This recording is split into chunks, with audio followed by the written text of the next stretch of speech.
In this video, I'm going to talk to you about my 10 predictions for police promotion boards for 2025. So pin your ears back, folks. This is so worth listening to if you're in the police promotion process. And why should you listen to my advice and guidance? My name is Brendan from Bluelight, and over the past 31 years now, I've been helping to support people for promotion boards, specialist interviews, the recruitment process, ever since I got promoted to sergeant in 1993. So actually, that's almost 32 years ago. So we'll stick with 31. And so I've got this incredible amount of experience of supporting hundreds and hundreds of people for promotion boards. I've got a great team around me of coaches in our academy program who help support people just like you to succeed in promotion boards. And this is what we've come up with, our top 10 predictions for this year. Pin your ears back, folks. This is really important. So number one, an increased emphasis on performance-related questions. Because why? Because the government have already announced they're going to introduce a police performance unit. So that naturally is going to trickle down in terms of what performance looks like on ground level. So as a sergeant, as an inspector, chief inspector and superintendent, how are you going to manage performance? Now, we spin this around a little bit in our academy program because it doesn't matter.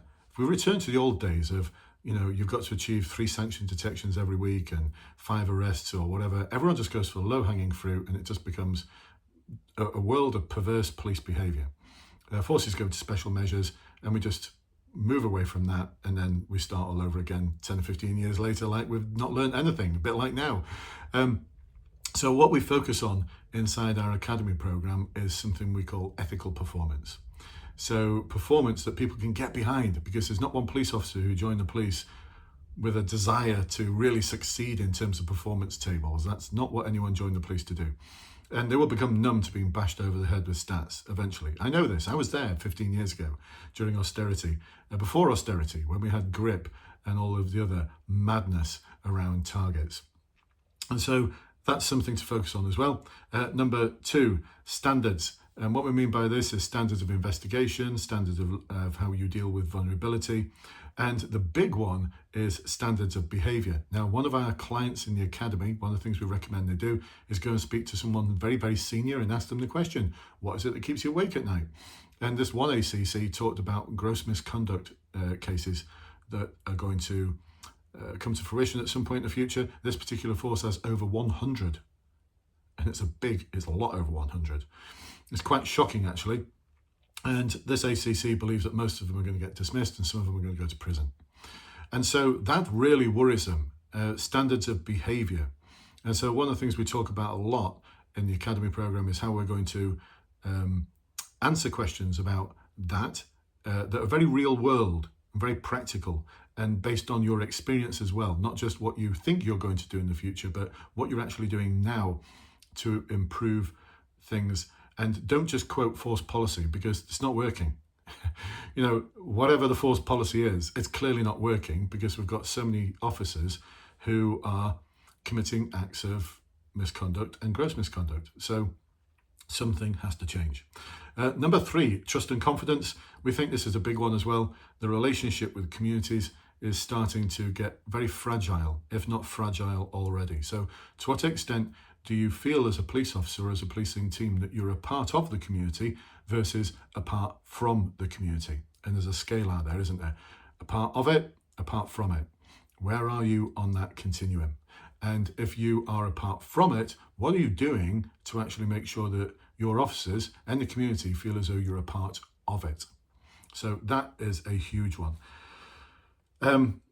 Number 4, budgets. We're starting to see questions about budgets. And when we ask questions on our small group webinars and our one-to-ones of our clients, and we ask them questions like, so how in the future as an inspector will you manage your budget? They scratch their heads a little bit and go, well, our budget's only about, £10,000 a month for overtime. Wrong. Your budget is in the millions. It's in the millions. You're just thinking about costs in the wrong way. You're thinking about budgets, the additional costs to pay for overtime as your budget. You're not thinking about how much it actually costs to keep a police officer out there. We've estimated already that to get a police officer to 3 years service probably costs a constabulary in the region of around £350,000. The sad thing is, by the way, is there's not one police force in the country that we're aware of that actually knows what that number is accurately, taking into consideration everything that goes into supporting that police officer to be out on the streets, not just the uniform and the police vehicles and the police stations, but all the back office functions, everything that's needed so that that police officer can patrol the streets. 3 years service, about £350,000. All right, might be a bit less, might be a bit more, but if anyone actually knows, please do get in touch. So we had one of our inspector candidates, who's temporary at the moment, actually tot up how much her team cost the public purse.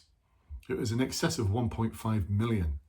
So you've not got a budget of £10,000 a month. You've got a budget of in excess of 1.5 million. That's your budget. How are you going to manage that efficiently and effectively? And so when you think about your budget and your team responsibilities and your responsibilities to the police service and communities in that way, it changes everything. And your answer suddenly becomes less vanilla, less wallpaper than everyone else.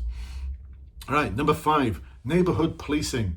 Now, police forces across the country have got to return to neighbourhood policing because the government says so.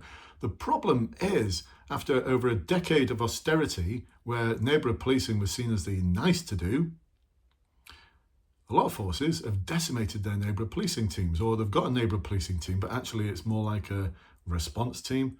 It's not really doing the problem solving in collaboration with partner agencies and in collaboration with communities that existed years ago. And even years ago, because I know this, I was a neighbourhood inspector for 8 years, and I pioneered a lot of problem solving methods that were less about focusing on the problem and more about focusing on the assets within the community and enabling those assets. We didn't have clear, hold, build years ago. We had destroy, dismantle, disable, and then enable, so that you would destroy and dismantle the OCG, and then you would fill the vacuum that was left by enabling the community to become a more strong, cohesive version of itself. Anyway, all of that's in the past. It retired with me. I went to do a load of work with the European Union, but it retired. It's all up there still, but there's very limited knowledge of effective neighbourhood policing left in forces because it's all gone. It's all left. So we think that's going to be a big challenge. How are you going to introduce and be part of the introduction of neighbourhood policing and support it in a way that's not just the rinse and repeat of a policing pledge, of you said we did meetings, which just don't work. I can promise you they don't work. You could go back to just what you did before when you were just starting to learn about neighbourhood policing, and you just fall into all the traps. I fell into those traps as a neighbourhood police officer. I fell into them. So number 6, we think there's going to be an increased focus still on how you're going to tackle serious and organised crime. So what's your responsibility for tackling serious and organised crime? Because that's the thing that harms communities the most in my book. As a neighbourhood inspector, I took my responsibility of enabling strong, cohesive communities to go side by side with tackling OCG. Like I said, we didn't do clear, hold, build. By the way, why is the police service using clear, hold, build? It's from Afghanistan. It's a model from Afghanistan. And we saw how that turned out. Clear, hold, they're doing it in a linear way. You don't do it. You do the destroy, dismantle, disable all at the same time. And build, you can't build a community. You can enable a community to become a more stronger, cohesive version of itself. But as soon as you start doing 2, as opposed to enabling, then it all starts falling apart. I've seen this happen. I saw it happen decades ago when millions were being poured into certain deprived areas. I really don't like that phrase deprived because I've never met a deprived person in those areas. These are areas full of promise, full of assets. We just need to see what we can do to catalyse those assets to enable the community groups to be set up so that the area become thriving, cohesive, a place where people feel happy to live. Anyway, I'm getting on my soapbox there because that's my favourite subject, but we think that's going to be an issue. How are you going to tackle OCG in conjunction with strong, effective and efficient neighbourhood policing? Number 7, outside influences. If you're not keeping your eye on what's going on in terms of outside influences, just look at Musk and Trump at this moment in time and the issues that that's causing in terms of our political system. So that is going to have an influence. We are going to see more protests and we are going to see more extreme behaviours. And so how as a police officer are you going to manage that in terms of your team? What's your part going to be in managing that and managing the relationship, again, like I said, going back to neighbourhood policing, And I remember Louise Casey, Baroness Casey, before she was Baroness, speaking at a conference over 10 years ago saying, all policing is neighbourhood policing. Because if what you're doing isn't connected with the neighbourhoods that you're a part of, you've got to ask yourself the question, why are you doing it? If it's not impacting on the neighbourhoods you're a part of, why are you doing it? Good question, good question. So outside influences. Number 8, welfare and well-being. Welfare and well-being, it connects with everything. It connects with performance, it connects with misconduct, it connects with budgets. And you're thinking, how does that connect with budgets? Think about it. I keep seeing forces talking about how, we're losing so many officers at the moment under 5 years service. Yeah, well, if each one is costing you about £350,000, why are you not doing a lot more to keep them? And don't talk to me about stay teams. They're just a poor excuse for officers getting a move from one place to another. What are you doing right at the source? Whose responsibility is it for retention? And that's a question we ask a lot in our webinars. Whose responsibility is it in your division or borough for retention? And no one knows. Best anyone ever comes up with is HR. No, it's you. As a sergeant, as an inspector, you're it. You're responsible for retention. It's part of your budget, and it's part of your responsibility to ensure the welfare and well-being of your team. And I know you're going to say, yeah, but that's really hard. Welcome to having pips or having the stripes. It is hard. Of course it's hard. That's part of being an inspector and part of being a sergeant. But you start thinking about it in terms of the monetary value as well. Whoa, wow. And the more officers you lose, because there's little welfare and well-being provision there, the more of them are going to go back into communities saying, actually, it's a bit of a SH1T job. They say one thing, but actually it's this. And so you'll find it hard to recruit. We could go down all sorts of rabbit holes there, but we're not going to. But welfare and well-being, it's something last night on one of our webinars we talked about a lot, and we connected it with just about everything. Performance, standards, trust and confidence. It connected with everything. It just connected with everything. Unless you get that right, and those of you who know something about Maslow's theories, you'll know that they've got to get those comfort things in place first for everything else to work. All right, see if we can get it right, 9. Your leadership style. What is your leadership style? This is a question that's often asked. What's your leadership style? And don't just come out with like 7 things that you found on Google. Are you a manager or a leader?